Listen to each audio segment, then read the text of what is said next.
بسم اللہ الرحمن الرحیم الحمد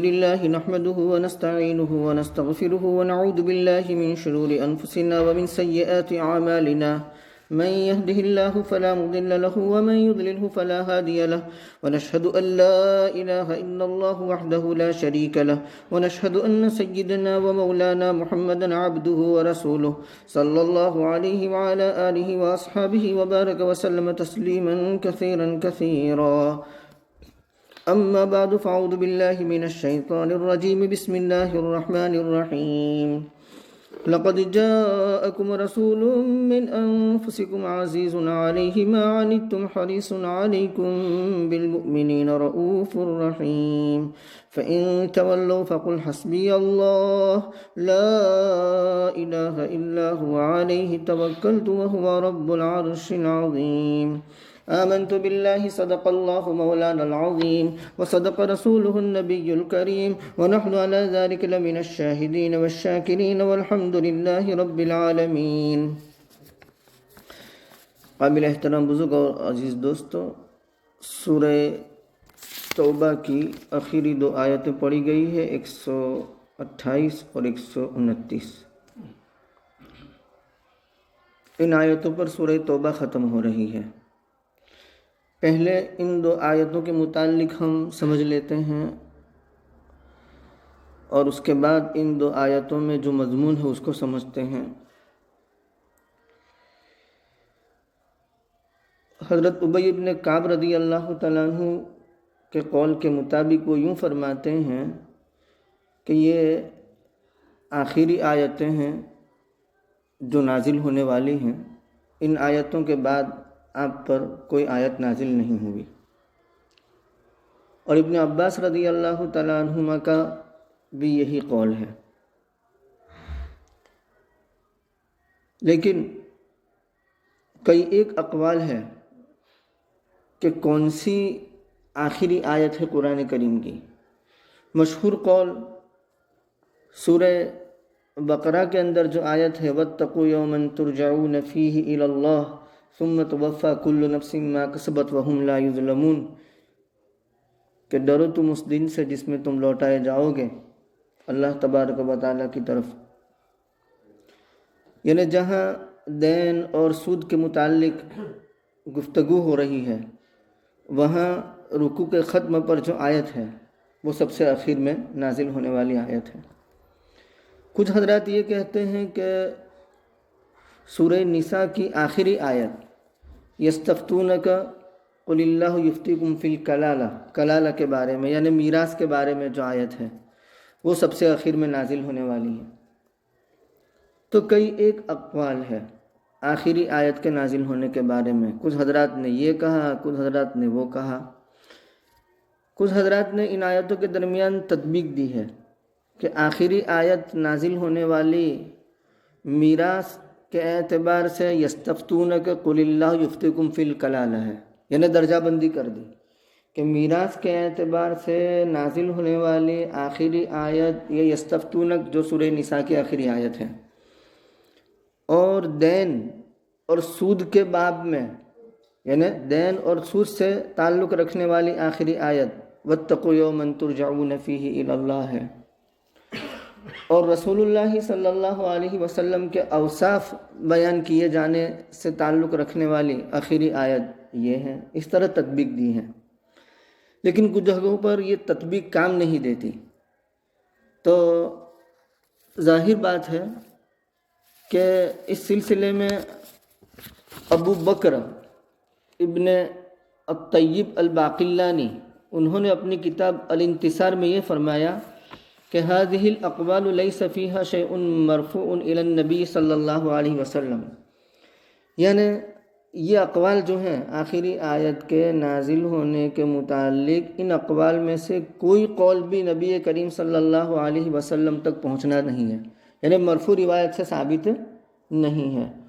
یہ سب صحابی نے اپنے اپنے اجتہاد سے انہوں نے جو سنا اس اعتبار سے نقل کیا ہے. وَكُلٌّ قَالَهُ بِدَرْبٍ مِّنَ الْاجْتِهَادِ وَغَلَبَةِ الظَّنِّ، یعنی جس نے بھی جو قول اختیار کیا ہے وہ اپنے اجتہاد سے اور غالب گمان کے اعتبار سے انہوں نے اس قول کو اختیار کیا ہے۔ اس بات کا احتمال ہے کہ ان میں سے ہر ایک نے خبر دی ہے اس آخری آیت کے متعلق جس کو انہوں نے سنا آپ کے مرض الوفات میں، یا پھر آپ جب بستر علالت پر تھے آپ کی موت سے پہلے انہوں نے وہ آخری آیت سنی، اور اس کے بعد کوئی آیت نازل ہوئی ہو لیکن انہوں نے نہ سنی ہو، دوسروں نے سنی ہو۔ تو یہ احتمال ہے، اور ظاہر بات ہے یہ معقول ہے کہ اس سلسلے میں کوئی چیز مرفوع نہیں، یعنی نبی نے خود یہ نہیں فرمایا کہ مجھ پر نازل ہونے والی آخری آیت یہ ہے، اور کہہ بھی کیسے سکتے ہیں کیونکہ کوئی نہیں جانتا کہ کون کب دنیا سے رخصت ہونے والا ہے، تو صحابی ہی نقل کریں گے۔ مثال کے طور پر ہمارا یہ درس ہے، تو یہ نہیں کہہ سکتا کہ میرا آخری درس ہے، یہ آخری درس آپ میری دنیا سے رخصت ہونے کے بعد کہیں گے کہ ان کا آخری درس یہ تھا، تو یہ معقول بھی ہے، سمجھ میں بھی آتا ہے۔ تو بہرکیف یہ تو ان دو آیتوں کے متعلق بات ہوئی۔ اس کے بعد ان آیتوں کے اندر مضمون کیا ہے وہ سمجھیں۔ پہلی آیت میں رسول اللہ صلی اللہ علیہ وسلم کے صفات عالیہ کو بیان کیا گیا ہے، اخلاق حسنہ، اخلاق فاضلہ، اخلاق حمیدہ، اوصاف حمیدہ کو بیان فرمایا گیا ہے۔ اور دوسری آیت میں کہ جب ایسے اوصاف والا نبی تمہارے اندر موجود ہو، اس کے باوجود تم اس نبی کی قدر نہ کرو، تو ناقدری کرنے والوں کے لیے ایک دھمکی ہے، اور رسول اللہ صلی اللہ علیہ وسلم کے لیے تسلی کا مضمون ہے، تشفی کا مضمون ہے کہ آپ کو گھبرانے کی ضرورت نہیں ہے۔ اگر وہ اعراض کرتے ہیں، آپ کی ناقدری کرتے ہیں، تو نقصان ان کا ہوگا۔ یہ تین باتیں ان دو آیتوں میں بیان کی گئی ہیں۔ اب ہم پہلے ان آیتوں میں جو رسول اللہ صلی اللہ علیہ وسلم کے اوصاف بیان کیے گئے ہیں وہ آپ کے نام ہیں۔ آپ کے ناموں کے متعلق سمجھنے کی ضرورت ہے۔ آپ کے بہت سے نام ہیں، قرآن کریم، حدیث نبویہ اور آسمانی جو کتابیں ہیں وہ، اور رسول اللہ صلی اللہ علیہ وسلم سے پہلے جتنے انبیاء کرام علیہم السلام گزرے ہیں وہ، انہوں نے اپنی زبان سے نبی کریم صلی اللہ علیہ وسلم کے جو نام ذکر کیے، ان تمام ناموں کو شمار کیا جائے تو آپ کے ناموں کی تعداد بہت زیادہ ہو جاتی ہے۔ بعض حضرات نے یہ نقل کیا کہ جیسے اللہ تبارک و تعالیٰ کے 99 نیم ہے، اسی طریقے سے رسول اللہ صلی اللہ علیہ وسلم کے بھی 99 نیم ہیں۔ بعض حضرات یوں فرماتے ہیں کہ قرآن کریم، احادیث نبویہ اور سابقہ آسمانی کتابوں کے اندر آپ کے جو نام آئے ہیں، اگر ان کو شمار کیا جائے تو ان کی تعداد 300 تک پہنچتی ہے، اور بعض حضرات نے یوں کہا کہ 300 نہیں بلکہ 400 تک پہنچتی ہے۔ قاضی ابو بکر ابن العربی رحمہ اللہ تعالی، جو مالکی مسلک کے بہت بڑے امام سمجھے جاتے ہیں، انہوں نے بعض صوفیہ کی طرف نقل کرتے ہوئے یہ فرمایا کہ صوفیہ کرام کے یہاں اللہ تبارک و تعالیٰ کے بھی 1000 نام ہیں، اور رسول اللہ صلی اللہ علیہ وسلم کے بھی 1000 نام ہیں، اور امام ترمذی رحمۃ اللہ علیہ نے بھی اس بات کو نقل فرمایا ہے۔ اور حافظ سیوطی رحمۃ اللہ علیہ نے مستقل ایک رسالہ لکھا جس کا نام ہے البہجۃ الثنیہ فی الاسماء النبویہ، البہجۃ الثنیہ فی الاسماء النبویہ۔ اس رسالے میں آپ کے 500 ناموں کو ذکر کیا گیا ہے، 500 نیم، اور کسی اور نے رسالہ لکھا تو اس میں 300 ناموں کا ذکر کیا گیا ہے۔ تو ہر نام یہ آپ کے ایک وصف پر دلالت کرنے والا ہے، آپ کی خوبی پر دلالت کرنے والا ہے۔ اصل میں ایک سے زائد نام اس لیے ہو جاتے ہیں کہ کسی شخص کے اندر یا کسی چیز کے اندر بہت زیادہ خوبیاں ہوتی ہے، اور ان خوبیوں کو تعبیر کرنے کے لیے لغت اور جو زبان ہے اس کا دامن تنگ ہوتا ہے۔ یعنی لغت کے اندر ایسا کوئی لفظ نہیں ہوتا کہ جس لفظ سے وہ تمام خوبیاں سمٹ آئے، اور اس لفظ کو بیان کرنے سے وہ تمام خوبیاں اس میں شامل ہو جائیں۔ تو جب بہت ساری خوبیاں ہوتی ہیں، ان خوبیوں کو تعبیر کرنے کے لیے لغت کے اندر کوئی ایک لفظ نہیں ہوتا، تو پھر ان خوبیوں کو الگ الگ نام سے تعبیر کیا جاتا ہے۔ تو اس طرح ایک ہی چیز کے یا ایک ہی شخص کے کئی ایک نام ہو جاتے ہیں۔ جیسے سورہ فاتحہ، ہم نے سورہ فاتحہ کے شروع میں پڑھا کہ اس کے 25 نام ہیں۔ اس کے کتنے نام ہیں؟ 25 نام ہیں۔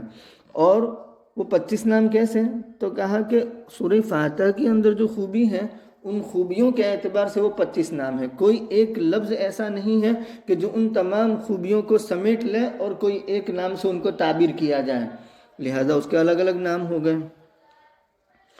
تو رسول اللہ صلی اللہ علیہ وسلم کے ناموں کے متعلق یہ بات یاد رکھنی چاہیے کہ آپ کے کئی ایک نام ہیں، اور ہر نام آپ کے الگ الگ وصف پر، آپ کی صفت پر، آپ کی خوبی پر دلالت کرنے والا ہے۔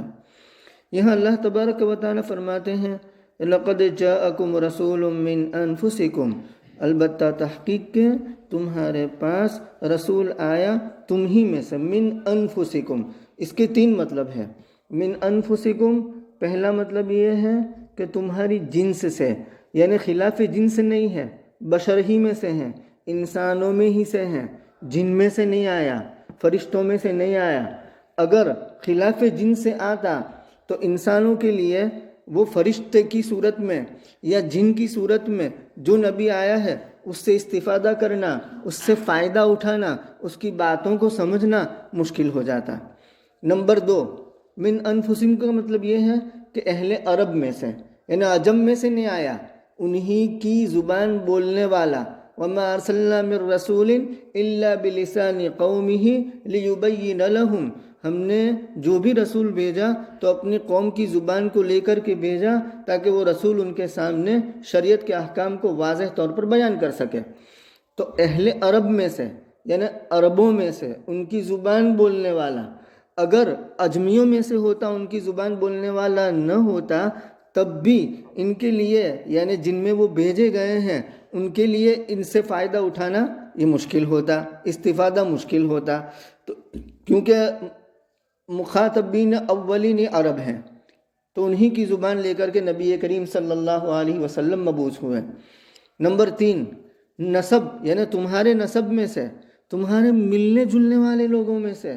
رسول اللہ صلی اللہ علیہ وسلم نبوت کا دعویٰ کرنے سے پہلے بھی ان میں ملتے جلتے رہے، اور نبوت کا دعویٰ کرنے کے بعد بھی ان میں رہے، تو کہا کہ تمہارے ملنے جلنے والوں میں سے ہیں۔ اگر ملنے جلنے والوں میں سے نہ ہوتے، تمہارے نسب والوں میں سے نہ ہوتے، تب بھی استفادہ مشکل ہوتا۔ تو گویا تینوں باتیں جمع ہو گئی، یعنی جن سے بشر میں سے بھی ہیں، اہل عرب میں سے بھی ہیں، اور تمہارے ملنے جلنے والوں میں سے بھی ہے۔ کیوں؟ تاکہ استفادہ تام ہو، عام ہو، کامل ہو، مکمل ہو۔ جب ایسا نبی تمہارے اندر موجود ہو، اس کے باوجود کوئی استفادہ نہ کرے تو کسی کا کیا نقصان ہے؟ استفادہ نہ کرنے والے کا نقصان ہوگا، نبی کا کوئی نقصان نہیں ہوگا۔ تو من انفسکم، اور یہ مضمون اس کے علاوہ 4 جگہوں پر قرآن کریم میں آیا۔ ایک تو دعا کی شکل میں، اور 3 جگہ پر خبر کی شکل میں۔ دعا کی شکل میں حضرت ابراہیم علیہ السلام دعا مانگتے ہیں، ربنا وبعث فیہم رسولا منہم یتلو علیہم آیاتک ویعلمہم الکتاب والحکمت ویزکیہم، اے ہمارے پروردگار بھیجیے ان میں رسول، انہی میں سے جو ان کے سامنے کتاب کی تلاوت کرے، ان کا تزکیہ کرے، ان کو حکمت کی باتیں سکھلائیں۔ اور سورہ بقرہ میں دوسری جگہ پر یہ مضمون آیا، اللہ خبر دیتے ہیں کما ارسلنا فیکم رسولا منکم یتلو علیکم آیاتنا ویزکیکم، کما ارسلنا فیکم رسولا منکم، تم ہی میں سے۔ تو یہ دوسری مرتبہ آیا یہ مضمون۔ اور تیسری مرتبہ سورہ صف کے اندر آیا، جس میں اللہ تبارک و تعالیٰ فرماتے ہیں کہ هو الذی بعث فی الامیین رسولا منہم یتلو علیہم آیاتہ، کہ وہ اللہ کہ جس نے رسول بھیجا انہی میں سے جو ان کے سامنے کتاب پڑھ سناتا ہے۔ اور سورہ آل عمران کے اندر لقد من اللہ علی المؤمنین اذ بعث فیہم رسولا من انفسہم یتلو علیہم آیاتہ ویزکیہم ویعلمہم الکتاب والحکمہ وان کانوا من قبل لفی ضلال مبین۔ تو یہ 4 جگہوں پر یہ مضمون آیا۔ اور رسول اللہ صلی اللہ علیہ وسلم کی بعثت کیوں ہوئی؟ تمام دینوں پر غالب کرنے کے لیے، ہدایت کو عام اور تام کرنے کے لیے۔ یہ مضمون قرآن کریم کے اندر 3 جگہوں پر آیا۔ هو الذی ارسل رسولہ بالہدی ودین الحق لیظہرہ علی الدین کلہ ولو کرہ المشرکون، سورہ توبہ کے اندر۔ هو الذی ارسل رسولہ بالہدی ودین الحق لیظہرہ علی الدین کلہ ولو کرہ المشرکون، سورہ صف کے اندر۔ هو الذی ارسل رسولہ بالہدی ودین الحق لیظہرہ علی الدین کلہ وکفی باللہ شہیدا، سورہ فتح کے اندر۔ انا فتحنا لک فتحا، سورہ محمد کے اندر، محمد الرسول اللہ۔ تو ان صورتوں کے اندر مضمون آیا اس بات کا کہ نبی کی بعثت دین حق کو غالب کرنے کے لیے اور دینوں پر، دین حق کو ظاہر کرنے کے لیے اور دینوں پر۔ تو یہاں رسول اللہ صلی اللہ علیہ وسلم کے جو اوصاف بیان کیے گئے ہیں وہ ہے عزیز علیہ ما عنتم، یعنی نبی پر شاق گزرتا ہے وہ جو تمہیں نقصان پہنچتا ہے، یعنی تمہاری مضرت سے، تمہارے نقصان سے نبی کو تکلیف ہوتی ہے۔ رسول اللہ صلی اللہ علیہ وسلم کی ہر وقت چاہت رہتی تھی کہ میری امت راحت میں رہے، جہنم سے بچ جائے، ہدایت کے راستے پر رہے۔ تو یہ امت جب ایسے کام کرتی ہیں کہ جن کاموں کی وجہ سے جہنم کے قریب جاتی ہے اور جنت سے دور ہوتی ہے، تو نبی کو وہ گناہ گزرتا ہے۔ عزیز علیہ ما عنتم حریص علیکم، تم پر بہت خواہش مند رہتے ہیں، یعنی منفعت کے خواہش مند کہ زیادہ سے زیادہ نفع پہنچے۔ اور اس مضمون کو کئی جگہ پر اللہ نے بیان فرمایا ہے کہ نبی اپنی امت کے تئیں کیسے شفیق تھے، کیسے مہربان تھے۔ کہیں یوں کہا کہ لعلک باخع نفسک علی آثارہم ان لم یؤمنوا بہذا الحدیث اسفا، اے نبی شاید آپ اپنے آپ کو ان کے پیچھے ہلاک کر دیں اگر یہ لوگ ایمان نہیں لائیں گے۔ لعلک باخع نفسک الا یکونوا مؤمنین، شاید آپ اپنے آپ کو ہلاک کر دیں اس بات پر کہ وہ ایمان نہیں لاتے۔ ان تحرص علی ہداہم، آپ تو حریص ہیں ان کی ہدایت پر، لیکن اللہ جسے چاہے ہدایت دیتے ہیں اور جسے چاہے گمراہ کر دیتے ہیں۔ تو بہت سی آیتوں میں یہ مضمون آیا کہ جس سے یہ ثابت ہوتا ہے کہ رسول اللہ صلی اللہ علیہ وسلم اپنی امت کی تئیں ہدایت کے معاملے میں بڑے حساس تھے اور بڑے شفیق اور مہربان تھے۔ عزیز علیہ ما عنتم حریص علیکم، اور خصوصاً مومنین کے ساتھ رؤوف بھی ہے، رحیم بھی ہے، یعنی نرمی کا معاملہ کرتے ہیں، مہربانی کا معاملہ فرماتے ہیں۔ عطا ابن یسار رحمہ اللہ تعالی وہ یوں فرماتے ہیں کہ میں عبداللہ ابن عمرو ابن العاص رضی اللہ تعالیٰ عنہ سے ملا، میں نے پوچھا کہ مجھے رسول اللہ صلی اللہ علیہ وسلم کا اوصاف کے بارے میں بتلائیے جو تورات میں آئے۔ تو کہا کہ جی ہاں، اللہ کی قسم وہ موصوف ہے تورات کے اندر بعض ان صفات سے جو قرآن کریم کے اندر آئیں، یعنی وہ اوصاف جو تورات میں ہیں ایسے ہی اوصاف قرآن کریم کے اندر ہیں، یعنی جو اوصاف قرآن کریم کے اندر ہیں ایسے ہی کچھ اوصاف تورات کے اندر ہیں، یعنی کچھ اوصاف کے اندر موافقت ہے، سملرٹی ہے۔ وہ کیا ہے؟ کہا کہ یا ایھا النبی انا ارسلناک شاہدا ومبشرا ونذیرا، اے نبی ہم نے آپ کو شاہد، یہ ایک وصف جو تورات میں بھی آیا، قرآن کریم کے اندر بھی، مبشرن بشارت دینے والے کن لوگوں کو جو نیک کام کرتے ہیں، اور ڈرانے والے کن لوگوں کو جو گناہوں کی زندگی گزارتے ہیں، وحرزا للامیین، یہ بھی مشترک کہ امیین کے لیے حرز ہے، یعنی امیین کی حفاظت کرنے والے۔ انت عبدی و رسولی، تو میرا بندہ ہے، میرا رسول ہے، میں نے تیرا نام متوکل رکھا، لیس بفظ ولا غلیظ، یہ مضمون سورہ آل عمران میں آیا کہ لو کنت فظا غلیظ القلب لانفضوا من حولک، اگر آپ تند خو اور سخت مزاج ہوتے تو یہ صحابہ آپ کے ارد گرد جو ہیں وہ نہ بیٹھتے، وہ چھٹ جاتے، منتشر ہو جاتے، بکھر جاتے۔ لیس بفظ ولا غلیظ، آپ نہ تو تند خو ہیں، سخت مزاج ہیں، اور نہ بازاروں میں چیخنے والے ہیں، اور برائی کا بدلہ برائی سے نہیں دیتے، لیکن کیا معاف کر دیتے ہیں، بخش دیتے ہیں، اور اللہ رب العزت ان کی روح قبض نہیں کریں گے یہاں تک کہ ان کے ذریعے سے ٹیڑھی ملت کو سیدھا کر دے۔ کیسے؟ اس طور پر سب کے سب لا الہ الا اللہ کہیں، اور ان کے ذریعے سے بند دلوں کو کھول دیں، اور بہرے کانوں کو کھول دے اور اندھی آنکھوں کو کھول دے۔ یہ اوصاف تورات کے اندر اور قرآن کریم کے اندر مشترکہ عبداللہ ابن عمرو ابن العاص رضی اللہ تعالیٰ عنہ نے بیان فرمائے۔ رسول اللہ صلی اللہ علیہ وسلم کس قدر اپنی امت کے ساتھ شفیق اور مہربان تھے، اس کے لیے ہم احادیث مبارکہ کا ذخیرہ جب احادیث کی کتاب کو اٹھاتے ہیں تو ہمیں بیسیوں دسیوں سینکڑوں حدیثیں ملتی ہیں کہ جن حدیثوں میں نبی کریم صلی اللہ علیہ وسلم نے اپنی امت کے تئیں شفقت اور مہربانی کا اظہار فرمایا اور اپنی امت کے لیے فکر فرمائی۔ ایک مرتبہ نبی کریم صلی اللہ علیہ وسلم مدینہ منورہ میں رات کو شور سنائی دیا تو آپ ننگی پیٹھ گھوڑے پر سوار ہو کر روانہ ہوئے جہاں سے شور آ رہا تھا اس طرف۔ چنانچہ آپ روانہ ہو رہے ہیں اور اب واپس آ رہے ہیں، تب مدینہ کے لوگ نکل رہے ہیں اس طرف، اس شور کی طرف۔ تو نبی کریم صلی اللہ علیہ وسلم فرماتے ہیں کہ لم تراؤ، تم گھبراؤ مت۔ اور اس کے بعد گھوڑے کے متعلق یہ فرمایا کہ میں نے اس گھوڑے کو تیز رفتار پایا، کیونکہ وہ سست رفتار تھا، لیکن آپ کے مس کی وجہ سے، آپ کے جسم مبارک اس کے ساتھ لگنے کی وجہ سے وہ تیز رفتار ہو گیا۔ اور دوسری توضیح یہ کی جاتی ہے کہ یہ سمندر کے متعلق کہ کچھ نہیں، وہ ساحل سمندر کا موج مار رہے ہو گئے سمندر، تو اس کا شور تھا، کوئی دشمن حملہ آور نہیں ہے، یہ مطلب بھی بیان کیا جاتا ہے بہرکیف۔ حضرت انس رضی اللہ تعالیٰ عنہ فرماتے ہیں کہ نبی کریم صلی اللہ علیہ وسلم اتنے شفیق اور مہربان تھے اور نرم تھے کہ مدینہ منورہ کی عورتوں میں سے کوئی عورت، بوڑھی عورت آپ کا ہاتھ پکڑ لیتی اور آپ کو ایک طرف لے جاتی اور اپنی ضرورت پیش کرتی اور آپ اس کی ضرورت کو پوری فرما دیتے، یعنی اتنے نرم مزاج، اتنے شفیق اور مہربان تھے۔ حضرت جابر رضی اللہ تعالیٰ عنہ فرماتے ہیں کہ امت کی شفقت کی تئیں آپ نے یہ فرمایا، کیا فرمایا؟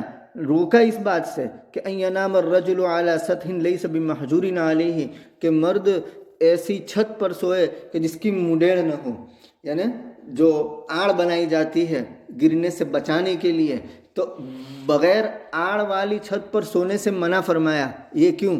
یہ نہی ارشادی، بندوں کی مصالح کے لیے، بندوں کی منفعت کے لیے۔ ایک ہوتا ہے نہی تشریعی اور ایک ہوتا ہے نہی ارشادی۔ نہی تشریعی سے کوئی حکم ثابت ہوگا، فرضیت کا، وجوب کا، مسنون ہونے کا، اور نہی ارشادی سے اس میں لمصالح العباد، بندوں کی مصلحت، بندوں کی منفعت مقصود ہوتی ہے، اس سے کوئی فرض یا واجب حکم ثابت ہوتا نہیں ہے۔ کچھ باتیں تو ایسی کہ جو عام فہم ہے، یعنی پہلے مرحلے میں سمجھ میں آتی کہ ایسا نہیں ہونا چاہیے ورنہ نقصان ہوگا، آپ نے وہ باتیں بھی امت کے سامنے کھول کر بیان کی، امت کے ساتھ شفقت اور محبت کی وجہ سے۔ نبی کریم صلی اللہ علیہ وسلم نے ایک مرتبہ یوں فرمایا اذا كان احدكم في الفيء فقلس عنه الذل فصار بعضه في الشمس وبعضه في الظل فليقم۔ ابو داؤد شریف میں روایت آتی ہے کہ جب تم میں سے کوئی دھوپ میں بیٹھا ہو، جب تم میں سے کوئی سائے میں بیٹھا ہو اور اس سے وہ سایہ ہٹ جائے اور دھوپ آنے لگے، تو کہا کہ آدھا دھوپ میں اور آدھا سایہ میں نہ بیٹھے بلکہ وہاں سے ہٹ جائے۔ کیوں؟ اس لیے کہ مزاج کے اندر ایک قسم کی تبدیلی اور تغیر پیدا ہوگا، مزاج ان بیلنس ہو جائے گا، معتدل نہیں رہے گا، طبیعت میں چڑچڑاہٹ پیدا ہوگی۔ یہ نبی کریم صلی اللہ علیہ وسلم کی شفقت ہے۔ نبی کریم صلی اللہ علیہ وسلم نے ایک غزوے میں یوں فرمایا استکثروا من النعال، تم زیادہ سے زیادہ جوتے پہن کر چلو، یعنی جوتے پہنو، خوب جوتے پہنو۔ کیوں؟ اس لیے کہ لا یزال فإن الرجل لا یزال راکبا من تعالی، جب تک وہ جوتے پہنے ہوئے ہوتا ہے تو وہ سوار سمجھا جاتا ہے۔ بھئی کوئی بندہ سواری پر سوار ہو تو نیچے کیچڑ ہوگا یا کانچ کے ٹکڑے ہوں گے یا پتھر کے ٹکڑے ہوں گے یا ڈسٹ ہوگا یا کانٹے ہوں گے، تو ان تمام چیزوں سے اس کا بچاؤ ہوگا کہ نہیں؟ تو اسی طریقے سے کوئی چپل جوتے پہن کر نکلتا ہے تو اس کا بھی ان چیزوں سے بچاؤ ہو جاتا ہے، پتھر کے ٹکڑوں سے، گرد سے، مٹی سے اور کانچ سے، کانٹوں سے وغیرہ سے۔ تو جیسے سوار اپنے پیر کو محفوظ کر لیتا ہے، ایسے ہی جوتے چپل پہننے والا بھی اپنے پیر کو ایک درجے میں گویا کہ محفوظ کر لیتا ہے۔ تو یہ بھی نبی کریم صلی اللہ علیہ وسلم کی تعلیمات کا حصہ ہے۔ کبھی آپ نے یوں فرمایا کہ کوئی تم میں سے سو جائے اس حال میں کہ اس کے ہاتھ میں چکناہٹ ہو اور اس چکناہٹ کو دھویا نہیں۔ قربانی کا گوشت آج کل کھا رہے ہیں، کوئی ابال کر کے کھا رہا ہے، تو کوئی مسالے میں بنا کر کے کھا رہا ہے، تو کوئی نہاری بنا کر کے کھا رہا ہے، تو اس میں چکناہٹ ہوتی ہے۔ اب اچھے طریقے سے اگر ہاتھ کو نہیں دھوئیں گے اور اندر چکناہٹ ہوگی، اور وہ ہاتھ کو اچھے طریقے سے نہ دھونے کی وجہ سے اور چکناہٹ کی وجہ سے اگر کوئی اسپائڈر، کوئی کیڑا یا کوئی موذی جانور اگر کاٹ کھائے تو کہا کہ لا یلومن الا نفسہ، وہ ملامت نہ کرے مگر کس کو؟ اپنے آپ کو۔ مطلب یہ ہے کہ جب ایسی چکناہٹ والی چیز کھائے تو ہاتھ کو خوب صاف کرے، خوب دھوئے، تاکہ نیند میں کوئی موذی جانور اس کو تکلیف نہ پہنچائے۔ یہ نبی کریم صلی اللہ علیہ وسلم کی شفقت اور محبت کا جزو ہے۔ تو آپ نے فرمایا من بات وفی یدہ غمر لم یغسلہ فاصابہ شیء فلا یلومن الا نفسہ۔ کبھی آپ نے یوں فرمایا کہ تم میں سے کوئی رات کو سو جائے تو سونے کے بعد جب اٹھے تو اٹھنے کے بعد اپنے ہاتھ کو برتن میں داخل کرنے سے پہلے 3 مرتبہ دھو لے۔ کیوں؟ اس لیے کہ فَإِنَّهُ لَا يَدْرِي أَيْنَ بَاتَتْ يَدُهُ، اسے معلوم نہیں کہ اس کا ہاتھ کہاں کہاں گھوما رات کو۔ یعنی ہو سکتا ہے کہ ہاتھ پر کوئی موذی جانور آیا ہو، زہریلا جانور، یا اس کا ہاتھ اپنے پرائیویٹ پارٹ پر لگا ہو، پرائیویٹ پارٹ پسینے والا تھا اور وہ پسینے کی بدبو ہاتھ میں آ گئی، اور ایسا ہاتھ ڈائریکٹ برتن میں ڈالیں گے تو وہ پانی ناپاک ہو جائے گا۔ تو یہ آپ علیہ السلام کی شفقت ہے اور محبت ہے۔ آپ نے کبھی یوں فرمایا کہ لا یمشی احدکم فی نعل واحدۃ لیحفہما جمیعا او لینعنہما جمیعا، کہ تم میں سے کوئی ایک جوتے میں، ایک چپل میں نہ چلے، یا تو دونوں پیر ننگے رکھے یا دونوں پیر میں جوتے پہنے۔ کیونکہ ایک میں جوتا پہننا ہے، ایک پیر ننگا ہے، تو اس سے بھی عدم توازن یعنی ان بیلنس رہے گا، اور ان بیلنس ہونے کی وجہ سے طبیعت میں چڑچڑاہٹ ہوگی اور طبیعت میں ایک قسم کا غصہ پیدا ہوگا۔ تو کہا کہ اس سے بچیں۔ آپ نے کبھی یوں فرمایا کہ اذا انقطع شسء نعلہ فلا یمشی فی نعل واحدۃ حتی یصلحہ ولا یمشی فی خف واحد، جب تم میں سے کسی کے جوتے کا تسمہ ٹوٹ جائے تو ایک جوتے میں نہ چلے جب تک کہ وہ دوسرے کی اصلاح نہ کر لے۔ آپ نے کبھی یوں فرمایا کہ اتقوا اللعینین، تم 2 ایسی چیزوں سے بچو کہ جس پر لعنت ہوتی ہے۔ صحابہ نے پوچھا کہ لعنان کیا ہے، ایسی 2 چیزیں کیا ہے جس پر لعنت ہوتی ہے؟ تو نبی کریم صلی اللہ علیہ وسلم نے فرمایا کہ الذی یتخلی فی طریق الناس او فی ظلہم، کہ جو لوگوں کے راستے میں قضائے حاجت کرے، یعنی اپنی حاجت کو پوری کرے، لوگوں کی گزرگاہ ہے، لوگوں کا وہ راستہ ہے اور وہاں پیشاب کر دیا، وہاں پاخانہ کر دیا، یا سایہ ہے درخت کا اور وہاں پیشاب پاخانہ کر دیا۔ بھئی گرمی کے موسم میں لوگ سایہ دار درخت کے نیچے آرام کرنے کے لیے آتے ہیں، اب وہاں پیشاب کیا ہے، پاخانہ کیا ہے، تو وہ آرام کرنے والا جب پیشاب پاخانے کو دیکھے گا تو وہ لعنت کرے گا کہ نہیں کرے گا کہ کون کمینہ ہے جس نے یہاں ایسا کیا ویسا کیا؟ تو کہا کہ لعنت ہوگی، رحمت سے دوری کی بد دعائیں آپ کو ملے گی، اس سے بچنے کا آپ اہتمام کرو۔ اور یہ بھی نبی کریم صلی اللہ علیہ وسلم کی شفقت اور رحمت کا نتیجہ ہے۔ آپ یوں فرماتے ہیں کتاب الخلاء، یعنی وہاں جہاں پیشاب پاخانے کی روایات بیان کی جاتی ہے، وہاں آپ نے یوں فرمایا کہ انا لکم مثل الوالد لمثلہ، کہ میں ایسا ہوں جیسے باپ اپنے بیٹے کو تعلیم دیتا ہے، میں بھی تمہیں اسی طرح تعلیم دیتا ہوں۔ میں تمہیں تعلیم دیتا ہوں کیا؟ کہ اذا اتیتم الغائط فلا تستقبلوا القبلۃ ولا تستدبروها، کہ جب تم پیشاب پاخانے کے لیے آؤ تو تم نہ تو قبلہ کی طرف اپنا چہرہ کرو اور نہ قبلہ کی طرف اپنی پشت کرو، اور 3 پتھروں سے استنجا کرنے کا آپ نے حکم دیا، اور ہڈی اور لید اور گوبر اس سے استنجا کرنے سے منع فرمایا، اور سیدھے ہاتھ سے استنجا کرنے سے آپ نے منع فرمایا۔ اور آپ نے اپنی شفقت اور مہربانی اور محبت اپنی امت کی تئیں نرمی کی وجہ سے آپ نے یہ بھی فرمایا کہ جب تم میں سے کوئی پیشاب کرے تو اپنے پیشاب کے لیے ایسی جگہ تلاش کرے جو نرم ہو، تاکہ پیشاب جذب ہو جائے۔ اگر ایسی جگہ پیشاب کریں گے کہ جہاں وہ زمین سخت ہے تو پیشاب کے چھینٹے واپس آئیں گے اور اس کے کپڑے ناپاک ہوں گے. اور آپ نے کسی بل کے اندر یعنی سوراخ کے اندر پیشاب کرنے سے منع فرمایا. ہو سکتا ہے کہ وہاں کوئی زہریلا جانور ہو، موذی جانور ہو اور وہ نکل پڑے اور چھوٹے خان صاحب کو بائٹ کر لے، تو کہا کہ اس سے بچانے کے لیے یہ بھی نبی کریم صلی اللہ علیہ وسلم کی شفقت کا اور محبت کا نتیجہ ہے. عن ابی ہریرہ رضی اللہ تعالیٰ عنہ، اخیر میں حد کر دی. رسول اللہ صلی اللہ علیہ وسلم نے فرمایا کہ مثلی کمثل رجل، کہ میری مثال ایسی جیسے کہ کوئی آگ کو روشن کرتا ہے، اور جب آگ روشن ہو جاتی ہے، اپنے ارد گرد کو روشن کر لیتی ہے، تو پتنگیے اور کیڑے اس کے ارد گرد گھومنے لگتے ہیں اور اس میں گرنے کی کوشش کرتے ہیں، اور وہ ان کو بچاتا ہے، لیکن وہ کیڑے اس پر غالب آ جاتے ہیں اور اس میں گھس جاتے ہیں. کہا کہ میرا حال بھی یہی ہے کہ میں تمہاری کمروں کو پکڑ پکڑ کر کے جہنم سے بچا رہا ہوں، اور تم ہو کہ اس میں گھستے چلے جا رہے ہو. بس یہی میری مثال ہے اور تمہاری مثال ہے کہ میں تمہیں آگ سے بچا رہا ہوں اور تم ہو کہ آگ کی طرف چلے جا رہے ہو، اور تم مجھ پر غالب آ جاتے ہو اور آگ میں گھسنے کی کوشش کرتے ہو. رسول اللہ صلی اللہ علیہ وسلم نے یوں فرمایا کہ اذا کان جنہ اللیل او امسیتم، کہ جب رات کا حصہ شروع ہو جائے یا تم شام میں داخل ہو جاؤ، یعنی مغرب کا وقت ہو جائے، تو دیکھیے یہ شفقت ہے، یہ مہربانی ہے، یہ آپ کی رأفت ہے اپنی امت کے ساتھ. آپ نے یوں فرمایا کہ کفوا صبیانکم، اپنے بچوں کو روکے رکھو، عین مغرب کے وقت باہر نکلنے سے ان کو روکے رکھو. کیوں؟ اس لیے کہ شیطان اس وقت منتشر ہوتے ہیں، پھیل جاتے ہیں. فَإِذَا ذَهَبَ سَاعَةٌ مِّنَ اللَّيْلِ، جب رات کا ایک حصہ چلا جائے یعنی وہ مغرب کا وقت گزر جائے، تو فَخَلُّوهُمْ، تو پھر وہ بچوں کو چھوڑ دو، آپ چھوڑ سکتے ہیں. اور اس کے بعد آپ نے فرمایا اغلقوا الابواب، اپنے دروازوں کو بند کرو.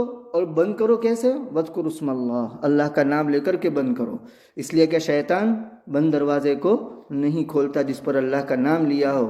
وَأَوْقُوا قِرَبَكُمْ، اپنے مشکیزوں کو باندھ دو، اور بند کرتے وقت بھی کیا کرو؟ بسم اللہ، اللہ کا نام لو.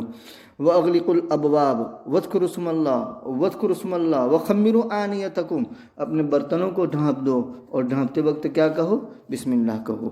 وَاذْكُرُوا اسْمَ اللَّهِ، اگرچہ کسی لکڑی کے ذریعہ ہی تم ڈھانپ دو، یعنی اگر باقاعدہ ڈھانپنے کے لیے کوئی برتن نہیں ہے تو عرض میں لکڑی آپ رکھ دیجئے، لکڑی اس پر رکھ دیجئے تاکہ ایک درجے میں وہ کور ہو جائے، ایک درجے میں وہ ڈھکا ہوا ہو جائے. تو یہ سب باتیں وہ ہیں جو نبی کریم صلی اللہ علیہ وسلم کی رأفت، رحمت اور شفقت پر دلالت کرنے والی ہے. اس کے علاوہ کئی ایک حدیثیں ہیں جو آپ کو بتلائے گی، اس بات کی طرف اشارہ کرے گی کہ واقعتاً نبی کریم صلی اللہ علیہ وسلم نے اس امت کے فائدے کے لیے وہ ساری باتیں بتا دی کہ جس میں امت کا فائدہ تھا، اور وہ ساری باتیں جس سے امت کو بچنا چاہیے وہ بھی آپ نے امت کے سامنے رکھ دی، یعنی جس میں مضرت ہو سکتی تھی، نقصان ہو سکتا تھا. تو اللہ تبارک و تعالیٰ فرماتے ہیں کہ تمہارے پاس رسول تم ہی میں سے آیا، ان پر شاک گزرتا ہے وہ جو تمہیں مضرت پہنچتی ہے، اور وہ تم پر خواہش مند ہے، یعنی تمہاری منفعت کی خواہش مند ہے، اور خصوصاً یعنی یہ تو عام سب کے ساتھ اور خصوصاً مومنین کے ساتھ بڑے ہی رؤوف اور رحیم ہیں. فَإِن تَوَلَّوْا، اگر وہ روگردانی کرے، یعنی ان تمام اوصاف کے باوجود اتنے شفیق اور رحیم رسول، اتنے رؤوف رسول ان کو ملنے کے باوجود ناقدری کرے، تو آپ کہہ دیجئے کہ اللہ مجھے کافی ہے. یعنی تمہاری ناقدری، تمہاری دشمنی، تمہارا انکار، تمہارا مجھے ریجیکٹ کر دینا، یہ مجھے کوئی نقصان پہنچانے والا نہیں ہے. لا الہ الا ہو، اس کے سوا کوئی معبود نہیں. علیہ توکلت، اسی پر میں نے بھروسہ کیا. تم لاکھ میری مخالفت کرو لیکن مجھے تمہاری مخالفت کا کوئی اندیشہ یعنی کوئی خوف نہیں ہے. وَهُوَ رَبُّ الْعَرْشِ الْعَظِيمِ، اور وہ عرش عظیم کا مالک ہے. یعنی جب عرش عظیم کا وہ مالک ہے تو دوسری چیزیں تو بطریق اولا اس کی مملوک ہیں. جب اتنا بڑا رب ہو، اتنا بڑا مالک ہو، تو مجھے تم سے ڈرنے کی کیا ضرورت ہے؟ تو گویا اس میں رسول اللہ صلی اللہ علیہ وسلم کے لیے تسلی کا مضمون ہے، تسلی کا سامان ہے.